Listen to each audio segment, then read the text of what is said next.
আজকের বর্তমান রাজনৈতিক প্রেক্ষিতে অন্তর্বর্তীকালীন সরকারের কাছে আমাদের এই আহ্বান, মানুষের 15 বছরের প্রত্যাশা, 15 বছরে বাংলাদেশের জনগণ যেভাবে নিপীড়িত হয়েছে, অত্যাচারিত হয়েছে, লাঞ্ছিত হয়েছে, অপমানিত হয়েছে, সেইখান থেকে এদেশের মানুষ তার আত্মসম্মান ফিরে পেতে চায়, এদেশের মানুষ তার মর্যাদা ফিরে পেতে চায়, এদেশের মানুষ নির্বিঘ্নে নিরাপত্তার সাথে ফিরে পেতে চায়।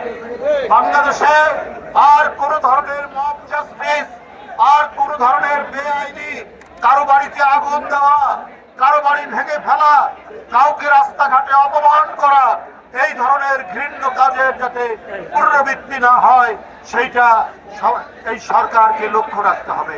কেন আমাদের বক্তব্য 2014, 2018, 2024 এই 3টি নির্বাচন, এইটি হয়েছে শেখ হাসিনার ইচ্ছামতো নির্বাচন। এখানে ভোটের দরকার পড়েনি, এখানে নির্বাচনের কোন নিয়ম নীতি দরকার পড়েনি। শেখ হাসিনা যাকে চেয়েছে তাকেই নির্বাচনে পাস করা হয়েছে। এর জন্য দায়ী রকিবুল হুদা, এর জন্য দায়ী হাবিবুল আউয়াল পরে এবং আরেকজন KM হুদা। দুই হুদা এবং হাবিবুল আউয়াল, এরা জনগণের যে ইচ্ছা মতো তারা নির্বাচন করেনি। তারা শেখ হাসিনার আনন্দ লাভের জন্য শেখ হাসিনার ইচ্ছা পূরণ করতে গিয়ে নির্বাচন করেছে। সব মশার বিরুদ্ধে সুরক্ষা দিতে এলো বসুন্ধরা এক্সট্রিম অ্যারোসল। মশার বিরুদ্ধে এক্সট্রিম সুরক্ষা। অবশ্যই এরা অপরাধী, এদের বিচার হতে হবে, বিচার হতে হবে আইনসঙ্গত। বিচারের যিনি আসামি সেও নিরাপত্তার সাথে আপনার বিচারালয়ে আদালতে হাজির হবে।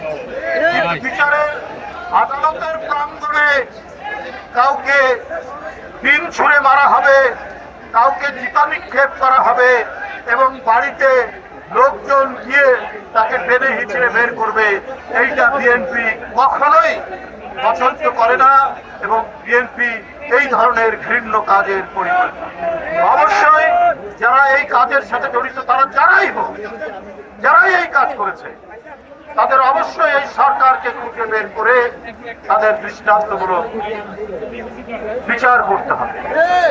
পাশাপাশি যারা গণতন্ত্র ধ্বংস করেছে, যারা নির্বাচন ধ্বংস করেছে, যারা দিনের ভোট রাত্রে করেছে, যারা দামি নির্বাচন করেছে, যারা বিরোধী দলের মনোনয়ন প্রত্যাশীকে সে মনোনয়ন জমা দিতে পারেনি, এর জন্য দায়ী এই 3 নির্বাচন কমিশন। তাদের আইনসঙ্গত ভাবে বিচার, তাদের বিরুদ্ধে মামলা হয়েছে, সেই মামলা অনুযায়ী বিচার হোক, কিন্তু কারো হাতে আইন তুলে নেওয়ার কোনো অধিকার নেই। তাই বন্ধুরা আমার, এই ধরনের ঘটনার পুনরাবৃত্তি আমি অন্তর্বর্তীকালীন সরকারকে বলতে চাই। আদালত প্রাঙ্গণে পুলিশ দাঁড়িয়ে থাকে নীরব ভাবে, সেখানে কি করে একজন আসামির উপর আক্রমণ হতে পারে? আসামির নিরাপত্তা তো সরকারের, তাহলে পুলিশ কি দায়িত্ব পালন করছে না? পুলিশের মধ্যে কি দোসররা আছে যাতে ডক্টর ইউনূস সাহেবের সরকারের বদনাম হয়? এই কাজ করছে, আপনারা দ্রুত এই বিষয়ে ব্যবস্থা নিন।